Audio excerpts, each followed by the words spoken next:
You're a lot smaller than you are in person. Oh, yeah. How are you? So far, so good. But then, I just got off the phone with our mutual friend, Willie Aaron, who sends his very best. oh, I love Willie so much. He's a man of great depth and beauty. I know. I try to talk to him at least once a week. He told me that you guys share a birthday with George Martin. Yeah, and Victor Borga. It doesn't get any better than that. Not. No, I think so. Well, I'm dying to hear about your current project, but I got to tell you, since I was the one who shared my interview with Don Heffington, and he really was crazy about you and spoke very highly. And I would love for you to talk about Don a little bit, because I'm sure he brought a lot to the proceedings, didn't he? Well, I think I have I think I called it Instagrammed it. I don't know what I did. I Instagrammed it or I tweeted it. Yes, you did. A thing of Dawn in a show we did in Holland in a small club, and there I am looking very angry because it's in a song for about FDR because Donald Trump was the president and I was worried about fascism and I was mad as hell. And they cut to Don Heffington on the drums and I'm saying, get out of here. I wasn't swearing, but I was telling the audience, get out of here. I don't want to hear from them. So, and so, all just to give praise to FDR, to whom I owe so much every month for my survival. A man born with a silver spoon in his mouth, who now knew the value of the golden rule. Anyway, that's why I felt very seriously about FDR. So there are pictures of me. Look, it's this grumpy old man, and you cut to Don Heffington, and he's just grinning so beautifully in the bowels of hell. It's just beautiful. The guy is just great. He had such a spirit, and we had a very beautiful comedic relationship. Would you like to hear about that? Please. This is about Don Heffington, the late Don Heffington, whom we all love, the great percussionist, whose work is indelible. And we played in very wonderful places. We would get off at the van, for example, in Ghent, which is and in a scene that looks more like Maxfield Parish than I can tell you. There's not a sign of a McDonald's or not a sagging wire. It's of another time. It's so totally beautiful. And we get out of the van, me with Grant Geisman, the guitarist, Lee Sklar, and Don. We look at this beautiful square. The snow is brittle and everything. We're Americans ready to be ambassadors in England or in Belgium.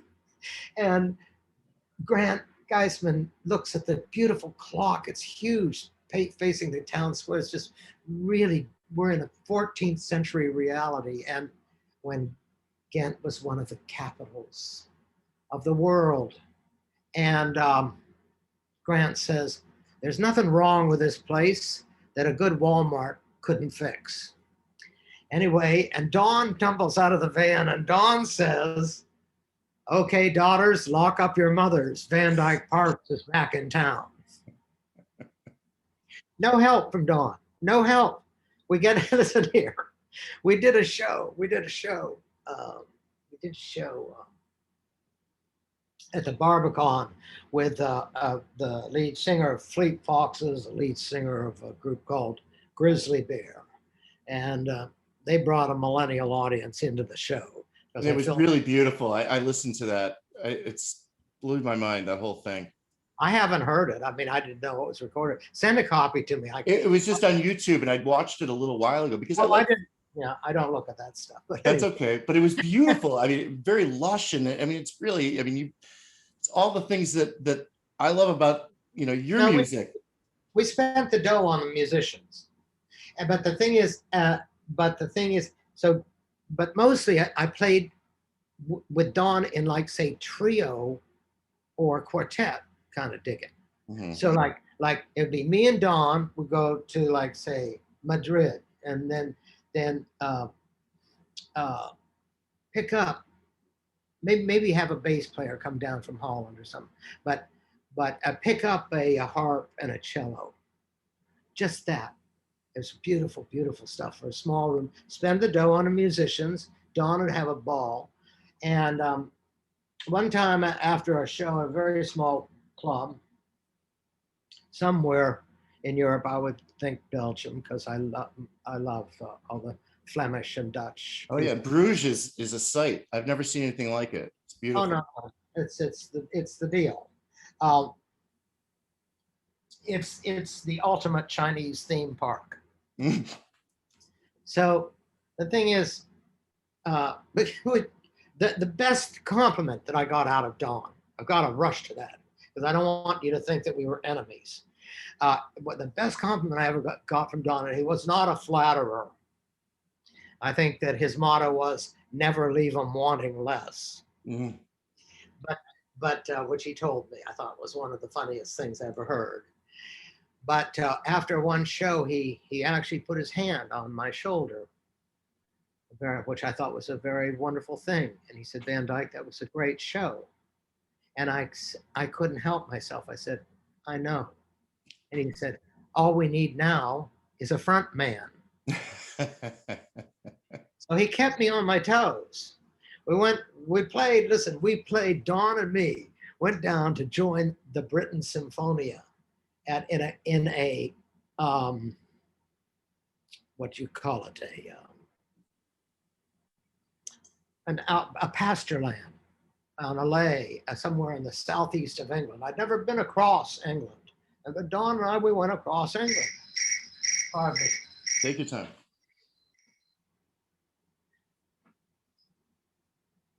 It's Gabby Moreno. Don't you just hate it when people name drop? So anyway, I told my good friend Ringo Starr. Well, she played with you on that show, I believe, with the Fleet Fox, didn't she? That is correct. Yeah, really beautiful stuff. So, yeah, no, she's very fine. So anyway, she was here yesterday in my house. Okay. So here's the bit. And we're about ready to do the show. That morning, the morning before the show, of course, I was a little nervous, and I had an appointment with, I think, the most important editor of the biggest music rag in the UK, and I can't remember exactly, but I could research it. It's all a Google away. Anyway, I was about ready to be interviewed by the big cheese of the rock world where I don't belong, and I was going to get his validation, and it was going to help me. My wife and I struggle. I'm a musician. Oh, excuse me, I repeat myself. All right. So then I'm in a 2-star hotel in London, loving it, old pipes and stuff. That doesn't bother me. And there's a pub attached, so I know I can have a place to entertain. And I get with the editor alone in this beautiful old oaken bar. And for the interview, we're in the corner there. The waitress has brought us, she's off to get a cappuccino or something for us. And in walks Don Heffington, just about ready to begin the interview. It's a very important moment in my life. And Don Heffington, at that point, looks like he just got up, which was his gift. A little disheveled, perhaps, but still with sharp edges. Sure.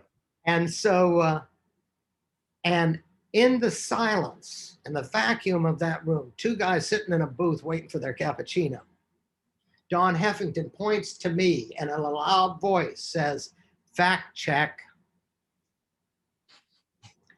in front of the editor who was going to make me a star. Well, what needed fact checking? Everything I said. In other words, he was warning the editor to fact check me, which I thought was the rudest thing I ever heard from a pal.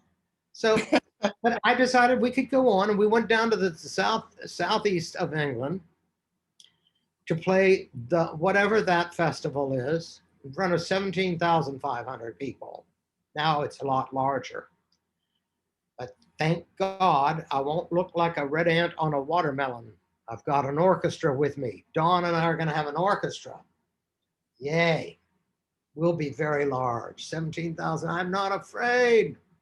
Get out there. And in that debacle of mismanagement or whatever, I don't know why they did this to me, but all of a sudden I'm out in the sweep. And I felt like it was going to go well. We crossed England. I could see in the hedgerows hedgehogs. That was our road count. It wasn't possums. Those were hedgehogs, I'm telling you, Don. We get to the gig. It's vast. You know, it's just a lot closer to France than London is. And we get out of the van, we go to the stage. I look at the piano. I'm just standing there. I'm kind of aghast. In fact, the enormity of a concert like that was not lost on me, because I could hear the subsonics from the big arena next door, which was for over 100,000 people, and their speakers were Wow. And I was wondering how that would simply engulf and devour our performance. I'm so scared. Don holds me to the task and says, Van Dyke, let's go look at your dressing room. So we go, and in fact, immediately behind the stage, as if I were a prince, there's a great trailer. And it has these words on it: Van Dyke Park. No S, Van Dyke Park. Don Heffington goes into paroxysms of exultation. This guy is on a trip. He's at Van Dyke Park. Sure, we're really into your music, man. He is just eating it up, making me feel like an absolute worm. It's totally Roadrunner Coyote. It was adversarial. I felt insulted. So I had to go into the trailer. I went into the trailer. It was a nice long trailer, and with fluorescent lights and stuff. And I had a drinky winky. I went for have a little glass of Cabernet, as was written in the rider. Sure. Just one glass. Just, yeah, not enough to get the nummies. Don, of course, was abstained, but Don would not have, he had no vices. Which is, of course, was his downfall. It's like Mark Twain said, he's like a sinking ship with no freight to throw overboard. But at any rate, there we were, me and my pal Don Heffington, the great percussionist. And I said to Don, let's go look at your dressing room. So we go a little bit further from the fucking action, out there toward the rim of the smaller trailer, but still respectable enough and large enough to hold a sign with these words: Don Heffington. So naturally, man, what are you kidding?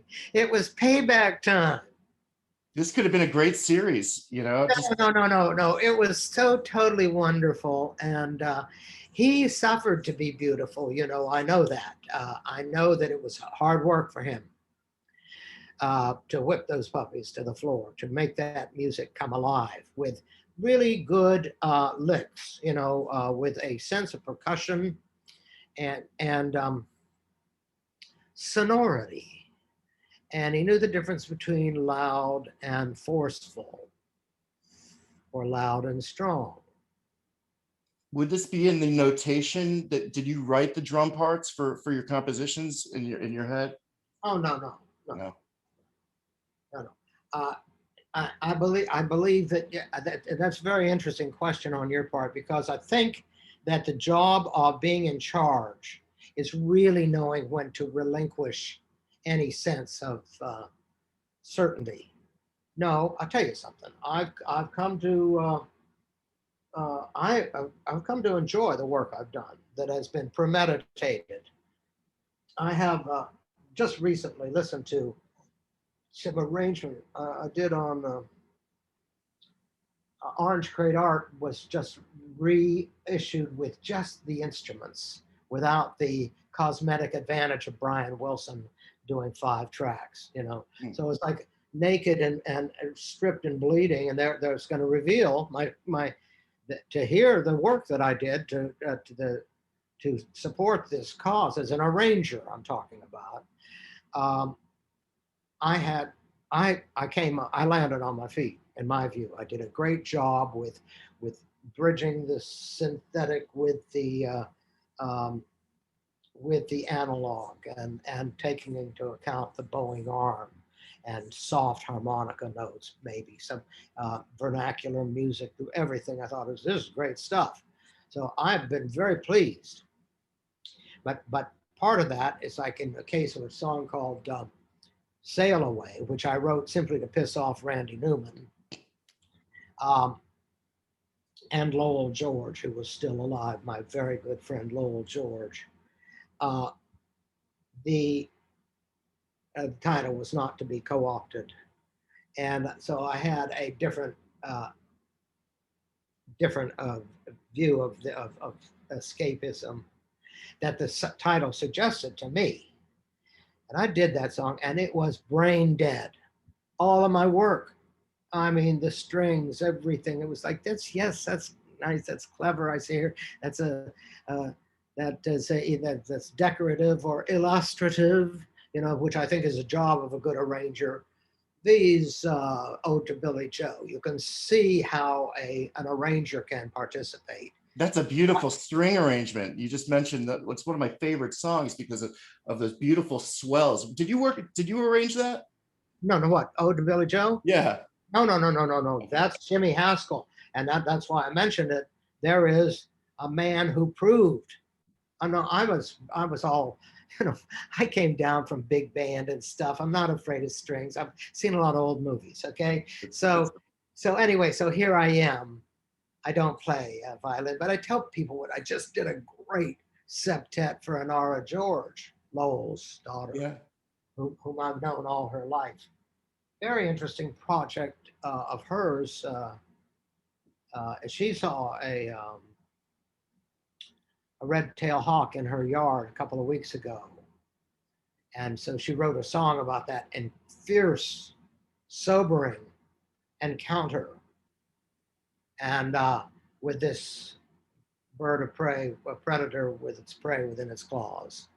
And she really sewed up the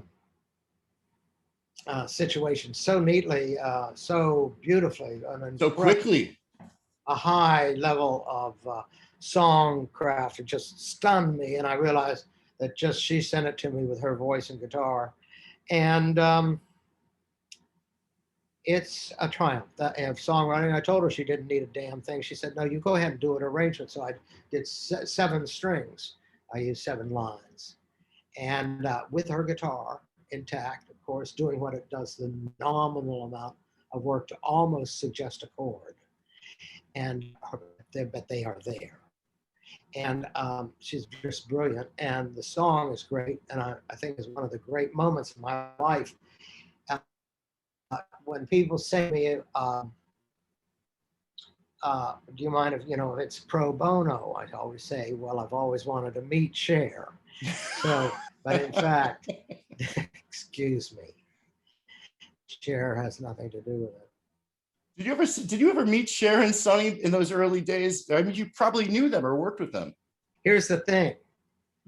Did a date, second tambourine, I think what it was, for a Gold Star Studio for Sonny and Cher. Jack Nitschke was the arranger, and I never met them.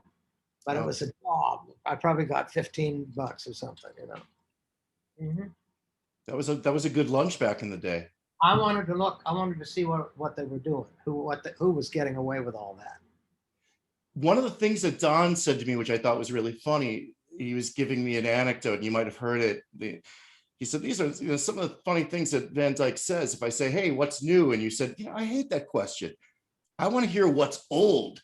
And then, so I wanted to ask you, you know, what's old? I know that he had mentioned Gottschalk, that you're really into, was it Louis or Louis Gottschalk, the composer? Well, whatever you want, but Louis Moreau is what they say usually. Louis Moreau, Moreau. Yeah. And it just, He it was made like me think, I just read, I mean, this, I'm really into history. So I just read about, I guess the Secretary of the Confederacy was a Jewish man named Judah Benjamin.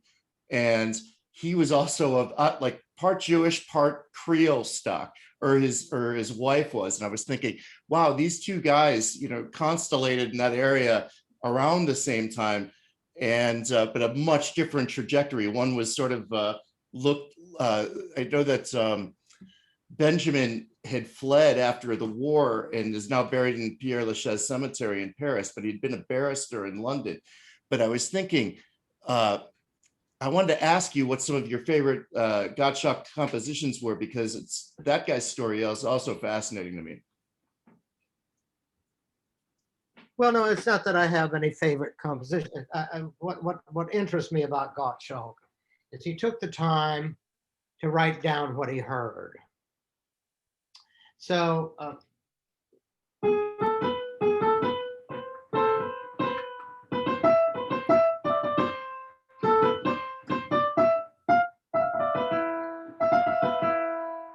he took his time to like take these folkloric, the music of the roots music and write it down. And we would not have Malagania as we know it without his having been brought it into piano literature. So it goes back to him. That particular piece, yeah.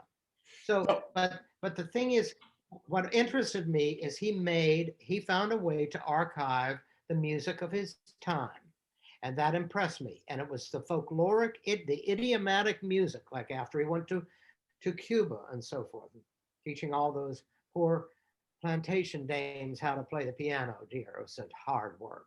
And he spread his virtuosity through the Caribbean, and he learned a lot about it, and he osmoted it, and he put those rhythms as well as the rhythms he learned in Spain when he was the court pianist to the Queen of Spain. I mean, I understand he had to leave in a hurry because there's a backstory to the whole thing, a romantic miscreant, I think.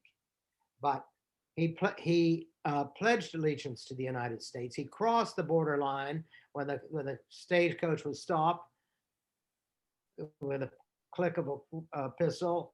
Who goes there? He played for both Lee and Lincoln. And eventually, when he ended up having crossed the continent, ended up running for his life on the first boat off the wharf that took him to Peru. Landlocked since the Chilean conflict, of course, but at that time approachable. Mm-hmm. And he went to the top of the mountains in Peru to be with the emperor, who chopped off a waiter's hand because of the way he served him food. Gottschalk went through everything. They were throwing emeralds at him. This is not agented. This is not Madonna. This is a real event. Sure. He was shaped by the history, and the lessons that he heard. So the idea is to get the languages in your work. You are evolving. Now, there's some of the people, and that's what I learned from Gottschalk. So you say, what is your favorite piece? They're all incredible. There's so many that I cannot play or should not even try to. There are some that are well within my grasp, and I get it. I mean, it's amazing what he can do with things, with melodies that. It's just, I wish I could see if what.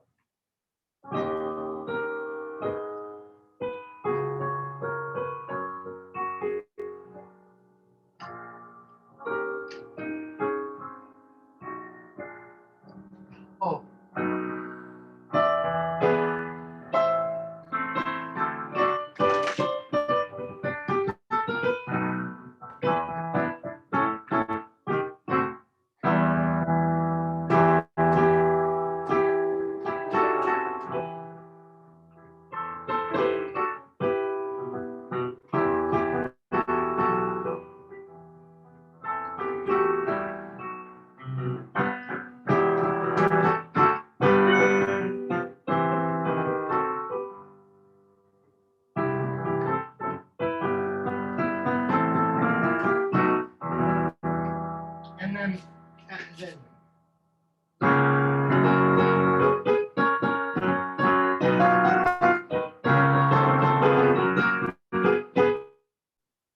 that he was treated something. melodies very. Wow.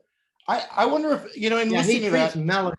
So you know, but those passing notes are really, there's almost like a, I don't know if that was your own flair, you know, putting like it almost sounds like the Duke no, Ellington. I didn't play it well. I know, I but didn't play it well. I didn't play. no, it's beautiful. Thank you. But I wonder if Ellington was a fan of his, because it's really, it for a split second, it reminded me of some of the piano solo stuff. I, I, I doubt it.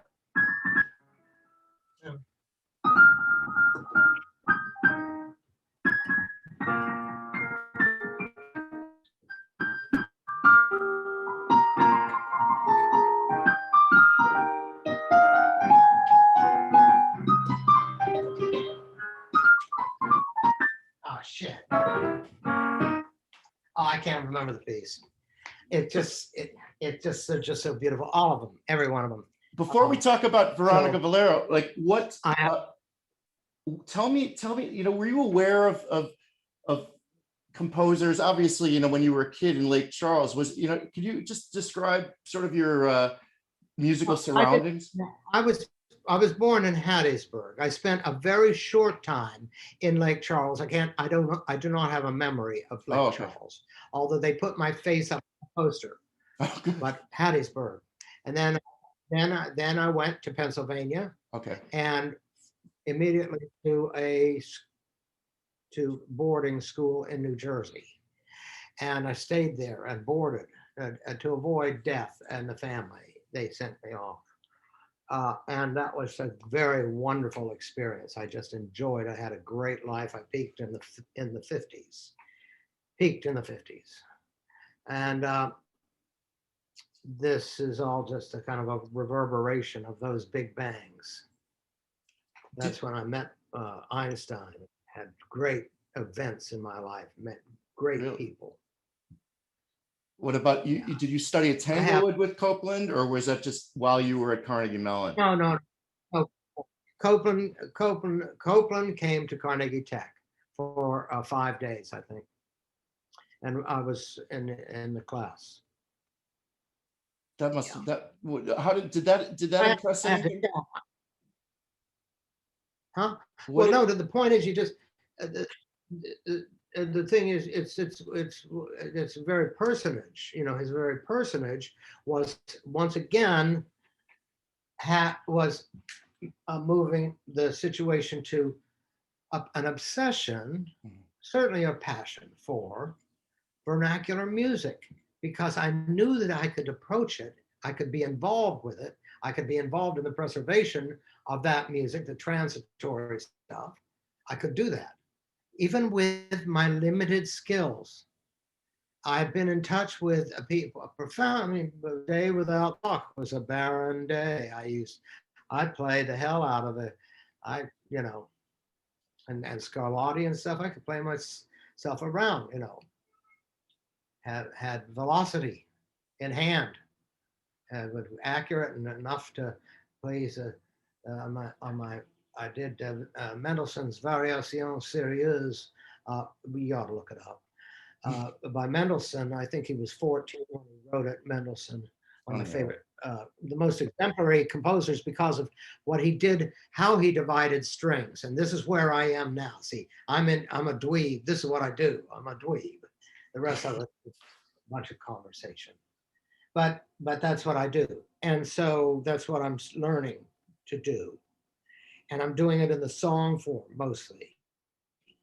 But at all, but I love it when it suggests, when you can inject, then you mentioned Ellington, because that injects vernacular into that's bringing the street to the elite, which is it's a social dynamic, which I find it very wonderful to do, because I'm a left-wing liberal tree-hugging guy, and I believe that confirmation in music can be reached with those tools. Where do you want the harmonica player to stand? I mean, whatever it is, when you make musical decisions to please the ear. In recorded music is what I'm doing. I mean, in other words, I am unemployed in an industry which has disappeared. It is gone. I see my work evaporating. But before I hit the grave, it's amazing. Some of that is good. But at the but but censorship in every form has always been repugnant to me and my parents, by the way. We got to read comic books in barbershops, and in the house it was a different matter. But we got it all. Fats Waller, not Domino, Fats Waller, George Shearing. We got all the greats in the house, and of course all the class. We had great privilege on a Magnavox. What did your father like music a lot? I know he was a physician. My father had a dance band called Dyke Parks and his White Swan Serenaders from the White Swan Hotel in Punxsutawney, Pennsylvania, which has gained some acclaim because of the Groundhog Day, Bill Murray and everything. Yeah, I read about your I think it was on your Wikipedia page a long time ago, and I was fascinated that your father was at the liberation of Dachau as in a medical detachment. He was the chief psychiatric officer. Had he moved with the advance throughout the whole war from, let's say, D-Day to Berlin? Well, I have read onion skin thin letters from him to his wife, a very finely lined, as if paper were a precious commodity in the battlefield. And I've seen many of those letters of that unfortunate experiences. He crossed from Normandy through in the Bulge and ended up like with people of Patton's force. And that was, and he, and like, you know, they talk about that people would not talk about it. It's just too horrific. We were not allowed, when they caught us as boys going up to the war chest and reading the letters, they put a slam on that one. My mom and dad had 3 older brothers, and I don't know whether there were a couple of us or 3 of us or 4 of us. There's a 7-year spread, so I don't know what. But they got those letters out of. I've given them. They're under the Steinway piano in the next room, which has been in our family, to just speak about how music matters to me. It's my entire. It's all I know. And my granddad's Steinway came into the family as a matrimony gift. A matrimony gift was what they called pianos. They would civilize the middle class. People gain a lot of it's cultural confirmation. If you prove that you were into the arts. But the Parkses always had, they were playing band music in the mid 19th century. In what states? Where were the Parks from? Parks Township, Pennsylvania. Okay, so 10 square miles of William Pitt the Elder gave up Robert Parks. The Delaware land. There's a mark of there is a place now called Farmer's Delight. My wife said when I told she's from Memphis, and when she crossed over into that place, into that little valley on the mighty Kiskiminetus River, you don't have to, and don't say Gesundheit. But, I would. And that is the most beautiful place she'd ever seen. And there's the graveyard of my ancestors and so the Parkses. The Van Dykes didn't live that far away. Was there anything that determined you're going to Los Angeles instead of New York when you were a young man? Well, I did. I had New York in the 50s. I saw New York. I saw all those musicals in New York. Go up from Princeton to check them out, man. Musical theater is something that I loved. I knew it was a powerful force. and could be, and or it could just be loud, Mhm. and and so but coming out here was just an accident. My brother invited me to come. He had lost his partner to a romance in Hawaii, and he was playing coffee houses. And I'd done 2.5 years of Carnegie Tech. I had spent 2 years early admission, and so I had credit, and I could leave and do a notch year. I'd go back, of course, for my BFA, so I could teach piano in a junior college somewhere in Pennsylvania. You know, you could always get your BFA. Yeah. So yeah, but I decided to take that notch, and that's when I came out. I immediately learned how to play guitar. Mhm. During the folk scare. Well, I could play anything. I could play any. I could play any. I could play. I could play all of the licks. Well, did you find anything sort of unsophisticated, or let's say, I wouldn't call it déclassé, but you know, for somebody who had a deep musical education, at least in the undergrad world, and you'd sung in choirs and you knew about arrangements, at least in whatever nascent form it was at age 21, 22. What did you think of folk music? Did you like it? Oh no! See, no, this is it. This is what I'm saying, man.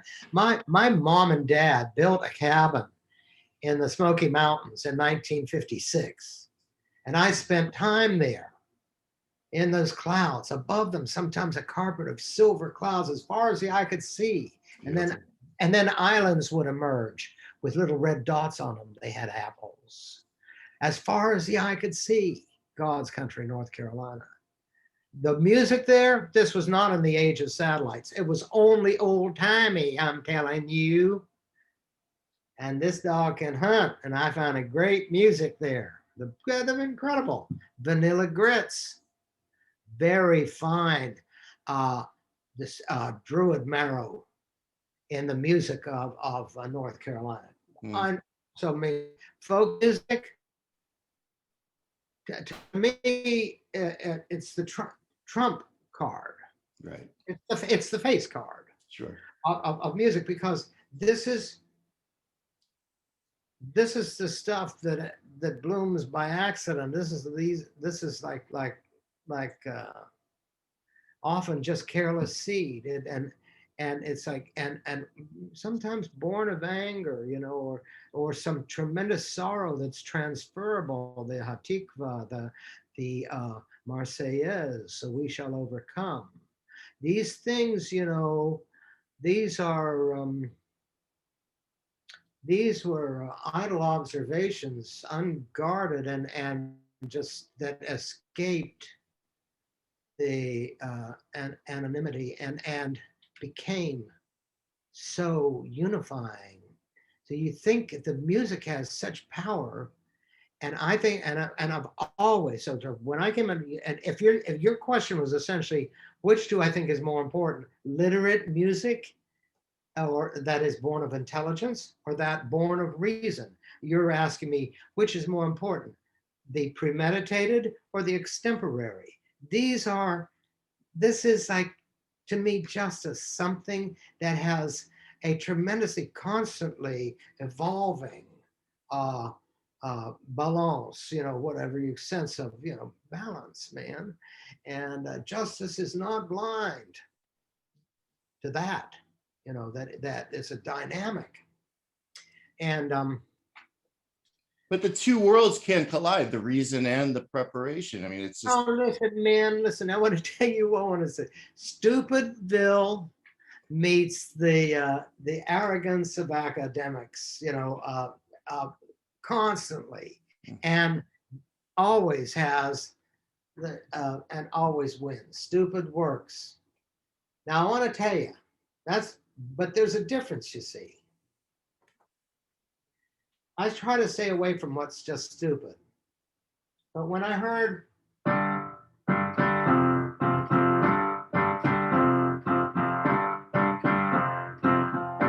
so tired of waiting for you, so tired.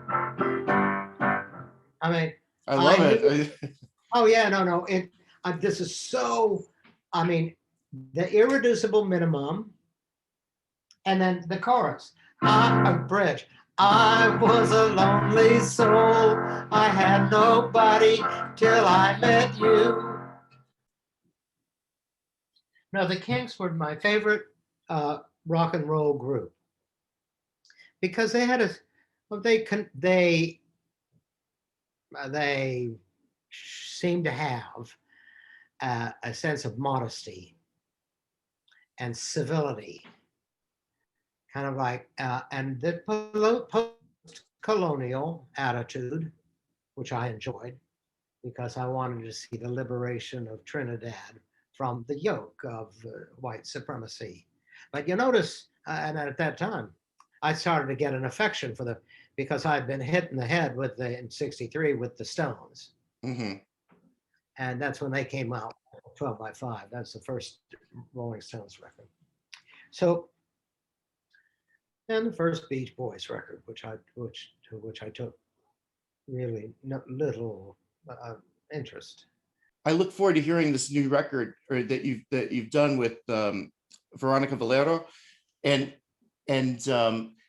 I was thinking about the music that really sort of there was always an appreciation of Mexican music and border music or norteñas or anything in Southern California. I lived there for a while, and I'm just insane for the different types of Mexican music, and I just want to know how this project came together. Well, I was asked. She asked me. I got an email from this girl, and she asked me, and I don't golf, and I had no excuse. I told her. She asked if I could get her a record contract, and I said, of course not. Nobody wants to hear a codger rocker, cult hero of the '60s, with a poetry project from the Yucatan. But you see, Steve. And then I thought that at least I should ask her to send me some music so I was very interested in what she was doing and wish her well, period. She sent me the music. I thought, this is really something. And what it wasn't only a solution to my quarantine, because I was in isolation since March 15th of 2020. Me, and my governor's edict in California. My wife and we went out masked, rarely. So this was a project. I've never met her. She's in southern Mexico. I can't go to a studio. How am I going to do this? 28 years old. Okay.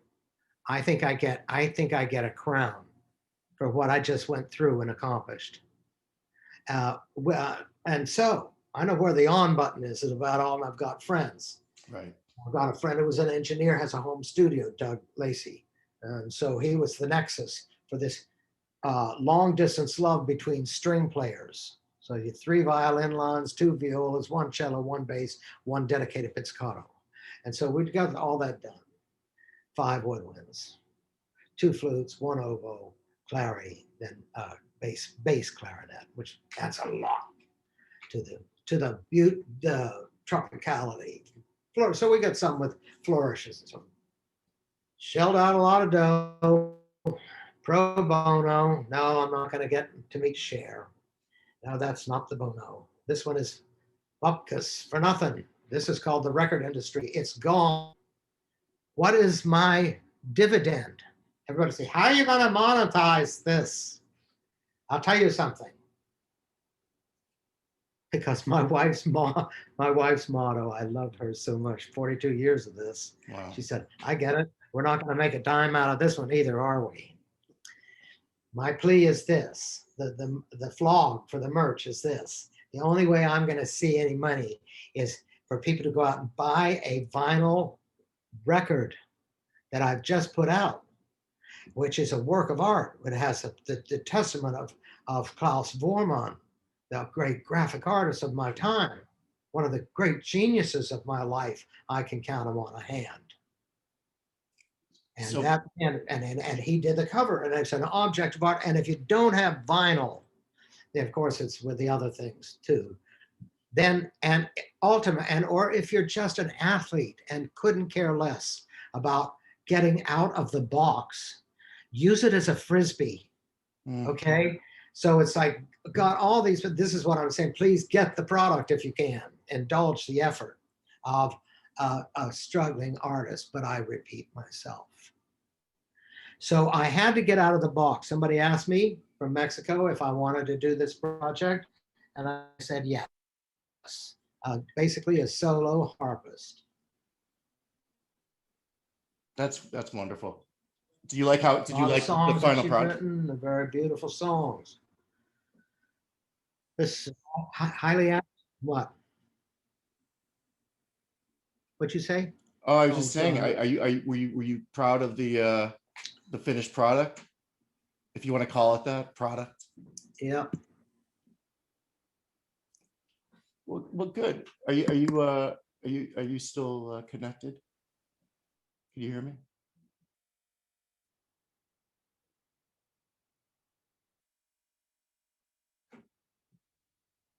I'm proud of.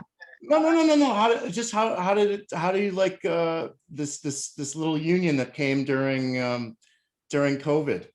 Oh no, listen, I just love it. I mean, because I am bored with the pop culture. I am bored with uh, less than Western civilization. And here is somebody from the Yucatan, and what's in it? Well, I'll tell you a couple of things. The Yucatan, in case you don't know, is where the big thud was that wiped out the dinosaurs and all land reptilian life. Now check it, the Yucatan. That's what happened. Wow. Yeah, but what else happened? Oh, they built pyramids thousands of years before the Egyptians. They fixed the stars. They reached a perfection and in astronomy. And their artwork, you talk about just the aesthetic of it, if you just forget about the what we consider the savagery that we can now see in such civilizations. Wow, the beauty, the aesthetic sensibility is amazing, and the life force of the place, and sitting on these aquifers that the Mayans knew all about, they held sacred, and they're rivers running through this southern part of Mexico, and on which these great cities were born. You want to know something that's you can't make this up. I was on a ship coming back from Europe in 1957. I met a man who was the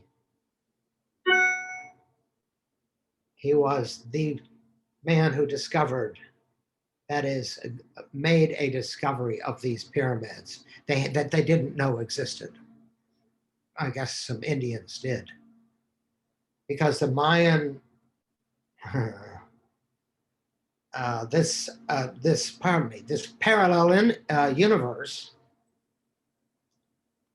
is one that is as threatened as the monarch butterfly on its corridor. This is not pixelated entertainment. You're not going to get yourself, throw yourself in the mosh pit. But if you listen to the music, I think you find a convincing case. It's not about me, but in fact, it's my best work, and I'll tell you why. The most concretized, the most highly focused of my efforts. I was alone. We couldn't go out. There was no restaurant row. We were alone, self-sufficient, monastic. And I was focused on this project, serving this girl well, trying to understand what she was saying so that I could illustrate this for an Hispanic audience, and in fact, an Anglo audience, that the music would gain that kind of power of illustration. I wanted to cross the aisle. I wanted this project to be part of what I see as the Browning of America. I go to an ATM. The first thing it asks me, do I want this in Spanish or English? Can you believe? We need to understand the nuances of this multiculturalism that we have as options for our menu. I love this stuff. And as far as Spanish, I can't understand. No comprende. But I'll tell you this, I know when I agree with somebody. And that's what got me on this. And I love the harp. My brother and I, 1961, it was November, we went down to Veracruz in my Volkswagen Bug. My brother was 7 years older than I. And I persuaded him finally that I could spend my money to get a harp. And we strapped it to the top of my Volkswagen Bug. Wow. And we drove it back to Los Angeles, and I played it in a coffee house called the Rouge et Noir, and another one down in Balboa Peninsula called the Prison of Socrates.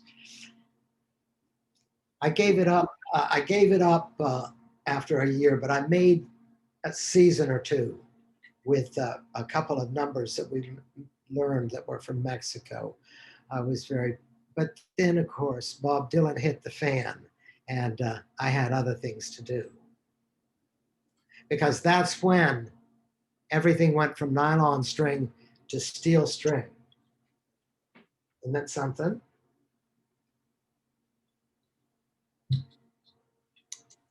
But I've never lost the love for plectrum. That is what, that's what nylon string is all about. Whether it's with a nail or a callus in the finger or a cloud.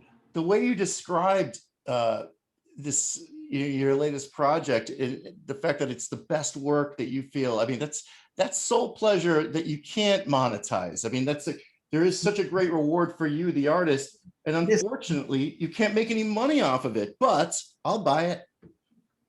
It doesn't matter to me. Right. What I really want to have happen, my goal, is that it is so invitational. My son Richard took time off to fashion an ad hoc film. It's on YouTube. It's called Veracruz, and it is so funny. I love it. It just is really a great perspective about how the popster meets the local doyen, the successor to a dynasty of harp players from the Yucatan. Her grandfather was a famous harp maker.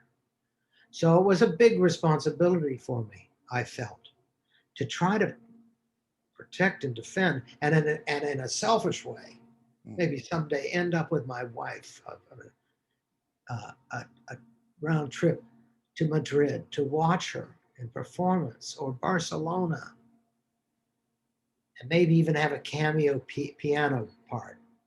So this is like stuff of, but the adventure is to find something that's beautiful and preserve it. And I would say enunciate it. Say it again. And that's what the music is to me. You never see what hit them, but you'll hear their passion. This is great stuff.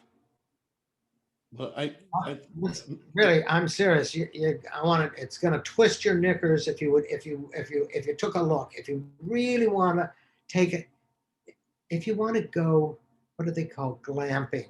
Okay, this is safe and a safe journey. Okay, may look like turbulent waters, but I swear there's a snug harbor. It's a beautiful experience.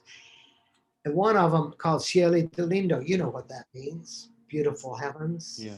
Okay. Beautiful sky. Cielo lindo, sí. Yeah.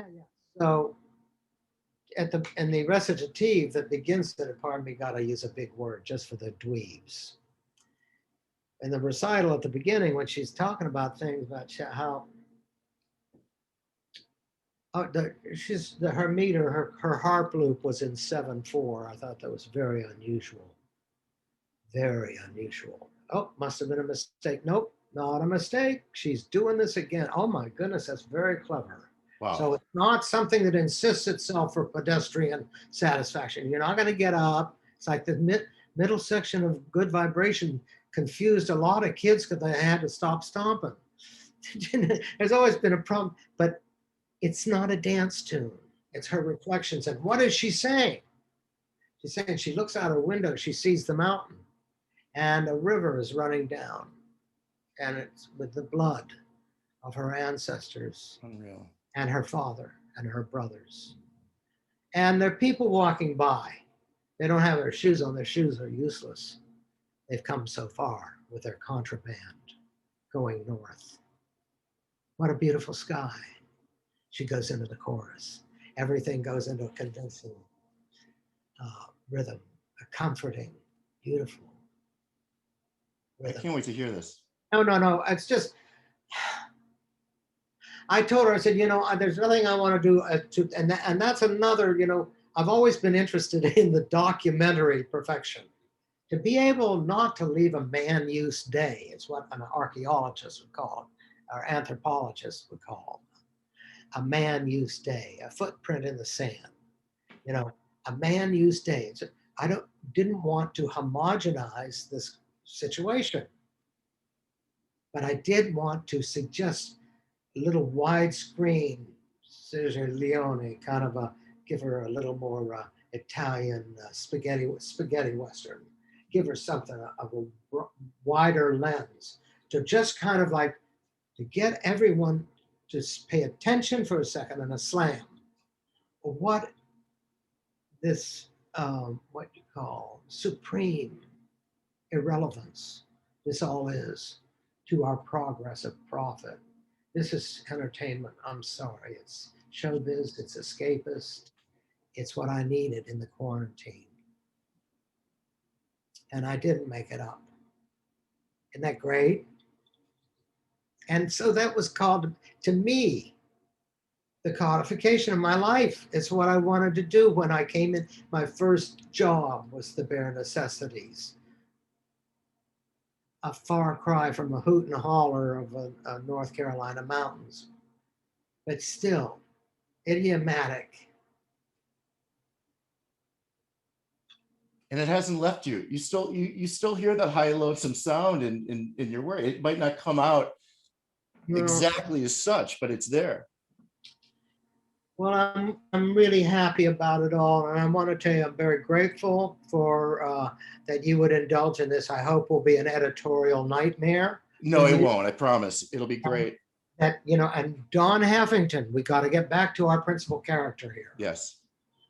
Don Heffington really meant it when he said, "Never leave them wanting less." He was so wise and so, and he taught me something. Because we're all bathed in this idea, this expectation that we're going to be successful. And I want to tell you something. In terms of self criticism, I'm in my worst enemy. And I have always felt totally unsuccessful. I wanted to be like that other Mozart they all talk about in publicity. And damn well there is no other Mozart.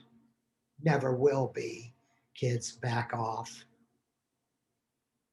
But anyway, I knew that I was a miniaturist and I had to find a way to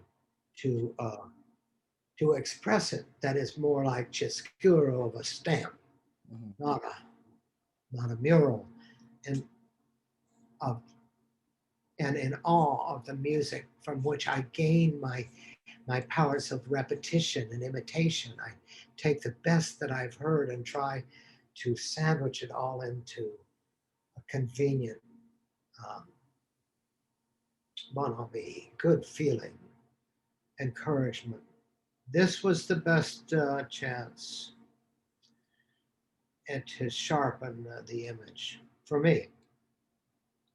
And then, of course, I needed to do it because